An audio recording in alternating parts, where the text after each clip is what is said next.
ನಮಸ್ಕಾರ ಸ್ನೇಹಿತರೆ, ನಮ್ಮ ನಂಬಿಕೆಗೆ ಸ್ವಾಗತ ಸುಸ್ವಾಗತ. ಸ್ನೇಹಿತರೆ, ಭಾರತೀಯ ತಂತ್ರ ಮಂತ್ರ ಪುರಾಣ ಮತ್ತು ನಿಗೂಢವಾದ ಸಂಪ್ರದಾಯಗಳಲ್ಲಿ ಅತ್ಯಂತ ಹೆಚ್ಚು ಕುತೂಹಲ ಹುಟ್ಟಿಸಿರುವ ವಿಷಯಗಳಲ್ಲಿ ಒಂದು ಅಂದರೆ ಮೋಹಿನಿ ವಿದ್ಯೆ. ಈ ವಿದ್ಯೆಯ ಮೂಲಕ ವ್ಯಕ್ತಿಯ ಮನಸ್ಸು, ಭಾವನೆಗಳು ಹಾಗೂ ಆಕರ್ಷಣಾ ಶಕ್ತಿಯ ಮೇಲೆ ಪ್ರಭಾವ ಬೀರುವ ನಿಗೂಢ ಸಾಧನೆ. ಪುರಾಣಗಳಲ್ಲಿ ಮೋಹಿನಿ ಅವತಾರವನ್ನು ಇದರ ಮೂಲ ಪ್ರೇರಣೆಯಾಗಿ ಪರಿಗಣಿಸಲಾಗುತ್ತೆ. ಮೋಹಿನಿ ವಿದ್ಯೆಯ ಉದ್ದೇಶ ಕೇವಲ ಬಾಹ್ಯ ಸೌಂದರ್ಯವಲ್ಲ, ವ್ಯಕ್ತಿತ್ವದ ಕಾಂತಿ, ಮಾತಿನ ಪ್ರಭಾವ ಮತ್ತು ಮಾನಸಿಕ ಆಕರ್ಷಣೆಯನ್ನು ಹೆಚ್ಚಿಸುವುದು ಎಂದು ಕೆಲವರು ನಂಬ್ತಾರೆ. ಇನ್ನು ಮೋಹಿನಿ ವಿದ್ಯೆಯ ಹೆಸರು ಕೇಳಿದ ತಕ್ಷಣ ಅನೇಕ ಜನರ ಮನಸ್ಸಿನಲ್ಲಿ ಒಂದು ಪ್ರಶ್ನೆ ಮೂಡುತ್ತೆ. ಮೋಹಿನಿ ವಿದ್ಯೆ ನಿಜವಾಗಿಯೂ ಇದೆಯಾ? ಇದರ ಮೂಲಕ ಯಾರನ್ನಾದರೂ ಆಕರ್ಷಿಸಬಹುದಾ ಅಂತ. ಪುರಾಣಗಳಲ್ಲಿ ಹೇಳುವ ಮೋಹಿನಿ ಅವತಾರ ಮತ್ತು ತಾಂತ್ರಿಕ ಸಂಪ್ರದಾಯಗಳಲ್ಲಿ ಉಲ್ಲೇಖವಾಗುವ ಮೋಹಿನಿ ವಿದ್ಯೆಯ ನಡುವೆ ಏನು ಸಂಬಂಧ?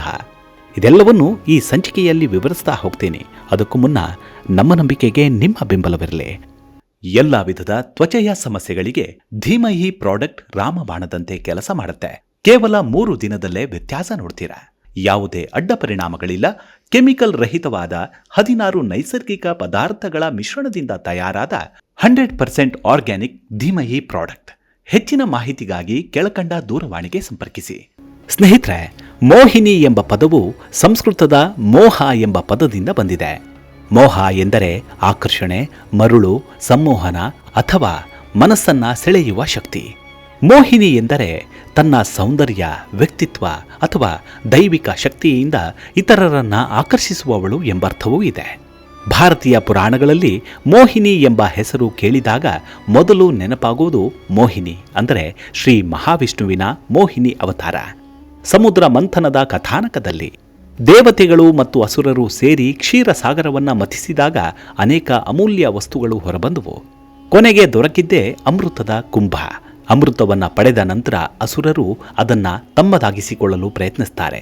ಆಗ ಮಹಾವಿಷ್ಣುವು ಅಪೂರ್ವ ಸೌಂದರ್ಯದ ಯುವತಿಯ ರೂಪವನ್ನು ಧರಿಸಿದ. ಆ ರೂಪವೇ ಮೋಹಿನಿ. ಮೋಹಿನಿಯ ಸೌಂದರ್ಯಕ್ಕೆ ಮರುಳಾದ ಅಸುರರು ಅಮೃತದ ಕುಂಭವನ್ನು ಆಕೆಯ ಕೈಗಿತ್ತರು. ನಂತರ ಮೋಹಿನಿಯೇ ಉಪಾಯ ಮಾಡಿ ಅಸುರರಿಗೆ ವಂಚಿಸಿ ದೇವತೆಗಳಿಗೆ ಮಾತ್ರ ಅಮೃತವನ್ನು ಹಂಚಿದ್ಲು. ಈ ಕಥೆಯು ಮೋಹಿನಿ ಎಂಬ ಪರಿಕಲ್ಪನೆಯ ಮೂಲವೆಂದು ಪರಿಗಣಿಸಲಾಗುತ್ತೆ. ಮೋಹಿನಿ ಅವತಾರದ ಮತ್ತೊಂದು ಪ್ರಸಿದ್ಧ ಕಥೆ ಅಂದರೆ ಭಸ್ಮಾಸುರನದು. ಭಸ್ಮಾಸುರನು ತಪಸ್ಸು ಮಾಡಿ ಶಿವನಿಂದ ಒಂದು ವರವನ್ನು ಪಡೆದ. ತನ್ನ ಕೈಯನ್ನ ಯಾರ ತಲೆಯ ಮೇಲೆ ಇಟ್ಟರೂ ಕೂಡ ಅವರು ಭಸ್ಮವಾಗುವ ಶಕ್ತಿ ಅವನಿಗೆ ಪ್ರಾಪ್ತಿಯಾಗಿತ್ತು. ಅಹಂಕಾರದಿಂದ ಮೆರೆಯುತ್ತಿದ್ದ ಭಸ್ಮಾಸುರನು ಶಿವನನ್ನೇ ಪರೀಕ್ಷಿಸಲು ಮುಂದಾದ. ಆಗ ವಿಷ್ಣುವು ಮೋಹಿನಿ ರೂಪವನ್ನು ಧರಿಸಿ ಅವನ ಮುಂದೆ ನೃತ್ಯ ಮಾಡಲು ಆರಂಭಿಸಿದ್ಲು. ಮೋಹಿನಿಯ ಸೌಂದರ್ಯಕ್ಕೆ ಮರುಳಾದ ಭಸ್ಮಾಸುರನು ಆಕೆಯ ಪ್ರತಿಯೊಂದು ಹೆಜ್ಜೆಯನ್ನು ಅನುಕರಿಸಿದ. ಕೊನೆಗೆ ಮೋಹಿನಿ ತನ್ನ ತಲೆಯ ಮೇಲೆ ಕೈ ಇಟ್ಟಾಗ ಭಸ್ಮಾಸುರನು ಹಾಗೆಯೇ ಮಾಡಿದ. ತಕ್ಷಣಕ್ಕೆ ಆತ ಭಸ್ಮವಾಗಿ ಹೋದ. ಈ ಕಥೆ ಮೋಹ, ಅಹಂಕಾರ ಮತ್ತು ಬುದ್ಧಿವಂತಿಕೆಯ ಸಂಕೇತವೆಂದು ಹೇಳಲಾಗುತ್ತೆ. ಕಾಲಕ್ರಮೇಣ ಮೋಹಿನಿ ಅವತಾರದ ಕಥೆಗಳು ಜನಪದ ನಂಬಿಕೆಗಳೊಂದಿಗೆ ಬೆರೆತು ಹೊಸ ರೂಪಗಳನ್ನು ಪಡೆದವು. ಕೆಲವು ಪ್ರದೇಶಗಳಲ್ಲಿ ಮೋಹಿನಿ ವಿದ್ಯೆ ಅಂದರೆ ಆಕರ್ಷಣಾ ಶಕ್ತಿ ಹೆಚ್ಚಿಸುವ ಸಾಧನೆ, ವ್ಯಕ್ತಿತ್ವ ವಿಕಾಸ, ಸಂಮೋಹನ ಶಕ್ತಿ, ತಾಂತ್ರಿಕ ಆಕರ್ಷಣ ವಿದ್ಯೆ ಎಂದು ನಂಬಲಾಯಿತು. ಕೆಲವು ಜನಪದ ಕಥೆಗಳಲ್ಲಿ ಮೋಹಿನಿ ವಿದ್ಯೆಯನ್ನ ಅಲೌಕಿಕ ಶಕ್ತಿಯ ರೂಪದಲ್ಲಿಯೂ ಚಿತ್ರಿಸಲಾಯಿತು. ಕೆಲವು ತಾಂತ್ರಿಕ ಗ್ರಂಥಗಳಲ್ಲಿ ಮೋಹನ, ಆಕರ್ಷಣ ಮತ್ತು ವಶೀಕರಣ ಎಂಬ ಪದಗಳ ಉಲ್ಲೇಖಗಳಿವೆ. ಆದರೆ ಇಲ್ಲಿ ಒಂದು ಮುಖ್ಯವಾದ ವಿಷಯವನ್ನು ಗಮನಿಸಬೇಕು. ತಂತ್ರಶಾಸ್ತ್ರದ ಗ್ರಂಥಗಳು ಸಾಮಾನ್ಯವಾಗಿ ಸಂಕೇತಾತ್ಮಕ ಭಾಷೆಯಲ್ಲಿ ಬರೆಯಲ್ಪಟ್ಟಿರ್ತವೆ. ಆದ್ದರಿಂದ ಅವುಗಳ ಅರ್ಥವನ್ನು ಶಬ್ದಶಃ ಅರ್ಥೈಸೋದು ಸರಿಯಲ್ಲ. ಅನೇಕ ತಂತ್ರ ಪಂಡಿತರ ಅಭಿಪ್ರಾಯದ ಪ್ರಕಾರ ಮೋಹನ ಎಂದರೆ ಮನಸ್ಸನ್ನು ಸೆಳೆಯುವುದು, ಆಕರ್ಷಣ ಎಂದರೆ ಪ್ರಭಾವ ಬೀರುವುದು, ವಶೀಕರಣ ಎಂದರೆ ಆತ್ಮ ನಿಯಂತ್ರಣ ಎಂಬ ಆಂತರಿಕ ಅರ್ಥಗಳೂ ಇದೆ. ಈಗಿನ ಕಾಲದಲ್ಲಿ ಮೋಹಿನಿ ವಿದ್ಯೆಯನ್ನ ಕೆಲವರು ಸಂಮೋಹನದೊಂದಿಗೆ ಹೋಲಿಸುತ್ತಾರೆ. ಸಂಮೋಹನ ಅಥವಾ ಹಿಪ್ನೋಟಿಸಂ ಎನ್ನುವುದು ಮನೋವಿಜ್ಞಾನದಲ್ಲಿ ಅಧ್ಯಯನಗೊಂಡಿರುವ ಒಂದು ವಿಷಯ. ಆದರೆ ತಾಂತ್ರಿಕ ಮೋಹಿನಿ ವಿದ್ಯೆ ಮತ್ತು ವೈಜ್ಞಾನಿಕ ಹಿಪ್ನೋಟಿಸಂ ಒಂದೇ ಅಲ್ಲ. ಹಿಪ್ನೋಟಿಸಂ ಕೆಲವು ಮಾನಸಿಕ ಪ್ರಕ್ರಿಯೆಗಳ ಮೇಲೆ ಆಧಾರಿತವಾಗಿದ್ದರೆ ಮೋಹಿನಿ ವಿದ್ಯೆಯ ಬಗ್ಗೆ ಅಲೌಕಿಕ ನಂಬಿಕೆ ಇದೆ. ಭಾರತದ ವಿವಿಧ ಭಾಗಗಳಲ್ಲಿ ಮೋಹಿನಿ ಸಾಧಕರ ಬಗ್ಗೆ ಅನೇಕ ಕಥೆಗಳು ಪ್ರಸಿದ್ಧವಾಗಿವೆ. ಕೆಲವರು ತಮ್ಮ ಮಾತಿನ ಮಾಧುರ್ಯದಿಂದ ಜನರನ್ನ ಸೆಳೆಯುತ್ತಿದ್ದರು. ಕೆಲವರು ಸಂಗೀತ, ಕಲೆ ಮತ್ತು ವ್ಯಕ್ತಿತ್ವದ ಮೂಲಕ ದೊಡ್ಡ ಪ್ರಭಾವವನ್ನೇ ಹೊಂದಿದ್ರು. ಇಂತಹ ವ್ಯಕ್ತಿಗಳನ್ನು ಕೆಲವೊಮ್ಮೆ ಮೋಹಿನಿ ಶಕ್ತಿ ಹೊಂದಿದವರು ಎಂದು ಜನ ಕರೀತಿದ್ರು. ದಕ್ಷಿಣ ಭಾರತದ ಕೆಲವು ಜನಪದ ಸಂಪ್ರದಾಯಗಳಲ್ಲಿ ಮೋಹಿನಿ ಎಂಬ ಪರಿಕಲ್ಪನೆಗೆ ವಿಶೇಷ ಸ್ಥಾನವಿದೆ. ವಿಶೇಷವಾಗಿ ಮೋಹಿನಿಯಟ್ಟಂ ಎಂಬ ಪ್ರಸಿದ್ಧ ನೃತ್ಯ ಶೈಲಿಯ ಹೆಸರೇ ಮೋಹಿನಿಯಿಂದ ಬಂದಿದೆ ಅಂತ ಹೇಳ್ತಾರೆ. ಈ ನೃತ್ಯದಲ್ಲಿ ಲಾಸ್ಯ, ಸೌಂದರ್ಯ ಮತ್ತು ಭಾವಾಭಿವ್ಯಕ್ತಿಗೆ ಹೆಚ್ಚಿನ ಮಹತ್ವ ನೀಡಲಾಗುತ್ತೆ. ಆದರೆ ಇದು ತಾಂತ್ರಿಕ ಮೋಹಿನಿ ವಿದ್ಯೆಯೊಂದಿಗೆ ನೇರವಾಗಿ ಸಂಬಂಧ ಹೊಂದಿಲ್ಲ. ಅನೇಕ ಯೋಗಿಗಳು ಮತ್ತು ಗುರುಗಳ ಪ್ರಕಾರ ಮೋಹಿನಿ ವಿದ್ಯೆಯ ನಿಜವಾದ ಅರ್ಥ ಬೇರೆಯೇ ಇದೆ. ಅವರ ಪ್ರಕಾರ ಮನುಷ್ಯನ ಮನಸ್ಸೇ ಅತ್ಯಂತ ದೊಡ್ಡ ಮೋಹಿನಿ.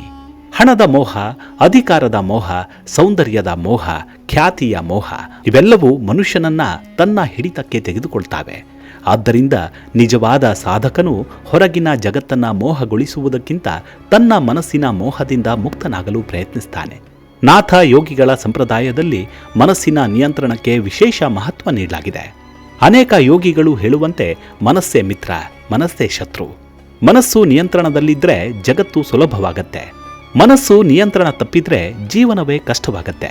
ಈ ದೃಷ್ಟಿಯಿಂದ ಮೋಹಿನಿ ವಿದ್ಯೆ ಎಂದರೆ ತನ್ನ ಮನಸ್ಸನ್ನ ಅರಿಯುವ ವಿದ್ಯೆ. ಆಧುನಿಕ ಮನೋವಿಜ್ಞಾನದಲ್ಲಿ ಆಕರ್ಷಣೆಯ ಬಗ್ಗೆ ಸಾಕಷ್ಟು ಅಧ್ಯಯನಗಳಿವೆ. ಜನರು ಸಾಮಾನ್ಯವಾಗಿ ಕೆಳಗಿನ ಗುಣಗಳಿಂದ ಆಕರ್ಷಿತರಾಗ್ತಾರೆ. ಅವುಗಳೇ ಆತ್ಮವಿಶ್ವಾಸ, ಪ್ರಾಮಾಣಿಕತೆ, ಉತ್ತಮ ಸಂವಹನ, ಕರುಣೆ, ವ್ಯಕ್ತಿತ್ವ, ನಾಯಕತ್ವ ಗುಣ. ಇವುಗಳನ್ನು ಕೆಲವೊಮ್ಮೆ ಜನರು ಅತೀಂದ್ರಿಯ ಶಕ್ತಿ ಎಂದು ಭಾವಿಸಬಹುದು. ಇಂದಿನ ಕಾಲದಲ್ಲಿ ಸಾಮಾಜಿಕ ಜಾಲತಾಣಗಳು ಮತ್ತು ಕೆಲವು ಜಾಹೀರಾತುಗಳಲ್ಲಿ ಈ ರೀತಿಯ ಹೇಳಿಕೆಗಳನ್ನು ಕಾಣಬಹುದು. 24 ಗಂಟೆಯಲ್ಲಿ ಮೋಹಿನಿ ಸಾಧನೆ, ಪ್ರೇಮದಲ್ಲಿ 100ರಷ್ಟು ಯಶಸ್ಸು, ಯಾರನ್ನಾದರೂ ನಿಮ್ಮತ್ತ ಸೆಳೆಯುವ ಗುಪ್ತ ಮಂತ್ರ, ತಕ್ಷಣದ ಫಲಿತಾಂಶ. ಹೀಗೆ ನಾನಾ ಟ್ರಿಕ್ಗಳನ್ನು ಬಳಸಿ ವಂಚಿಸುವ ಜಾಲಗಳು ಗುಟ್ಟಾಗೇನೂ ಉಳಿದಿಲ್ಲ. ಜನರ ಭಾವನೆಗಳನ್ನೇ ದುರುಪಯೋಗಪಡಿಸಿಕೊಂಡು ಹಣ ಗಳಿಸಲು ಇಂತಹ ಪ್ರಚಾರಗಳನ್ನು ಬಳಸುವ ಘಟನೆಗಳು ಸಾಕಷ್ಟಿವೆ. ಇನ್ನು ಮೋಹಿನಿ ಶಕ್ತಿ ನಿಜವಾಗಿಯೂ ಇದೆಯಾ ಅಂದರೆ ಈ ಪ್ರಶ್ನೆಗೆ ಉತ್ತರ ವ್ಯಕ್ತಿಯ ನಂಬಿಕೆಗಳ ಮೇಲೆ ಅವಲಂಬಿತವಾಗಿರ್ತವೆ. ಪುರಾಣಗಳಲ್ಲಿ ಮೋಹಿನಿ ದೈವಿಕ ಶಕ್ತಿಯ ಸಂಕೇತವಾಗಿದೆ. ತಾಂತ್ರಿಕ ಸಂಪ್ರದಾಯಗಳಲ್ಲಿ ಅದು ಒಂದು ನಿಗೂಢವಾದ ಪರಿಕಲ್ಪನೆ. ಮನೋವಿಜ್ಞಾನದಲ್ಲಿ ಅದು ವ್ಯಕ್ತಿತ್ವದ ಪ್ರಭಾವವಾಗಿದೆ. ಆಧ್ಯಾತ್ಮಿಕತೆಯಲ್ಲಿ ಅದು ಮನಸ್ಸಿನ ಮೋಹವನ್ನು ಅರಿಯುವ ಪಾಠವಾಗಿದೆ. ಹೀಗಾಗಿ ಮೋಹಿನಿ ವಿದ್ಯೆಯನ್ನ ವಿವಿಧ ರೀತಿಯಲ್ಲಿ ಅರ್ಥೈಸಬಹುದು. ಅದಕ್ಕೆ ಪುಷ್ಟಿ ನೀಡುವ ಕಥೆಯೊಂದಿದೆ. ಒಮ್ಮೆ ಒಬ್ಬ ಶಿಷ್ಯ ತನ್ನ ಗುರುವನ್ನ ಕೇಳಿದ, ಗುರುಗಳೇ, ಮೋಹಿನಿ ವಿದ್ಯೆಯನ್ನ ಕಲಿಸಿ, ಎಲ್ಲರೂ ನನ್ನತ್ತ ಆಕರ್ಷಿತರಾಗಬೇಕು ಅಂದ. ಆಗ ಗುರುಗಳು ಅವನಿಗೆ ಒಂದು ಕನ್ನಡಿಯನ್ನ ಕೊಟ್ಟು ಹೇಳ್ತಾರೆ, ಮೊದಲು ನಿನ್ನನ್ನ ನೀನೇ ಅರಿತುಕೋ ಎಂದು. ಹೀಗೆ ವರ್ಷಗಳ ಸಾಧನೆಯ ನಂತರ ಶಿಷ್ಯ ಮತ್ತೆ ಮರಳಿದ. ಅವನ ಮುಖದಲ್ಲಿ ಶಾಂತಿ, ಮಾತಿನಲ್ಲಿ ಮಧುರತೆ ಮತ್ತು ವರ್ತನೆಯಲ್ಲಿ ವಿನಯತೆ ಕಾಣಿಸ್ತು. ಅವನನ್ನ ನೋಡಿದ ಎಲ್ಲರೂ ಸಹಜವಾಗಿಯೇ ಗೌರವಿಸಲು ಆರಂಭಿಸಿದ್ರು.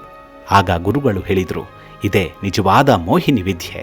ಜನರನ್ನ ಬಲವಂತವಾಗಿ ಸೆಳೆಯುವುದಲ್ಲ, ನಿನ್ನೊಳಗಿನ ಬೆಳಕಿನಿಂದ ಅವರನ್ನ ಆಕರ್ಷಿಸೋದು ಎಂದು ಸ್ಪಷ್ಟ ಉತ್ತರವನ್ನು ನೀಡಿದರು. ಸ್ನೇಹಿತರೆ, ಮೋಹಿನಿ ವಿದ್ಯೆ ಎಂಬುದು ಭಾರತೀಯ ಪುರಾಣ, ತಂತ್ರ ಮತ್ತು ಜನಪದ ನಂಬಿಕೆಗಳಲ್ಲಿ ಆಳವಾಗಿ ಬೇರೂರಿರುವ ಒಂದು ರಹಸ್ಯಮಯ ಪರಿಕಲ್ಪನೆ. ವಿಷ್ಣುವಿನ ಮೋಹಿನಿ ಅವತಾರದಿಂದ ಆರಂಭವಾಗಿ ತಾಂತ್ರಿಕ ಸಂಪ್ರದಾಯಗಳು, ಜನಪದ ಕಥೆಗಳು ಮತ್ತು ಆಧ್ಯಾತ್ಮಿಕ ವ್ಯಾಖ್ಯಾನಗಳವರೆಗೂ ಇದರ ಪ್ರಭಾವ ಕಂಡುಬರುತ್ತೆ. ಆಧ್ಯಾತ್ಮಿಕ ದೃಷ್ಟಿಯಿಂದ ನೋಡಿದರೆ ನಿಜವಾದ ಮೋಹಿನಿ ವಿದ್ಯೆ ಅಂದರೆ ತನ್ನ ವ್ಯಕ್ತಿತ್ವವನ್ನು ಅಭಿವೃದ್ಧಿಪಡಿಸಿಕೊಳ್ಳೋದು, ಮನಸ್ಸನ್ನು ಶುದ್ಧಗೊಳಿಸೋದು ಮತ್ತು ತನ್ನೊಳಗಿನ ದೈವಿಕ ಗುಣಗಳನ್ನು ಜಾಗೃತಗೊಳಿಸೋದು. ಅದೇ ಮನುಷ್ಯನನ್ನ ನಿಜವಾದ ಅರ್ಥದಲ್ಲಿ ಆಕರ್ಷಕನನ್ನಾಗಿಸುತ್ತೆ. ಇವಿಷ್ಟು ಮೋಹಿನಿ ವಿದ್ಯೆಯ ಕುರಿತಾದ ಸಣ್ಣದಾದ ಮಾಹಿತಿ. ಮುಂದಿನ ಸಂಚಿಕೆಯಲ್ಲಿ ಮತ್ತೆ ಸಿಗೋಣ.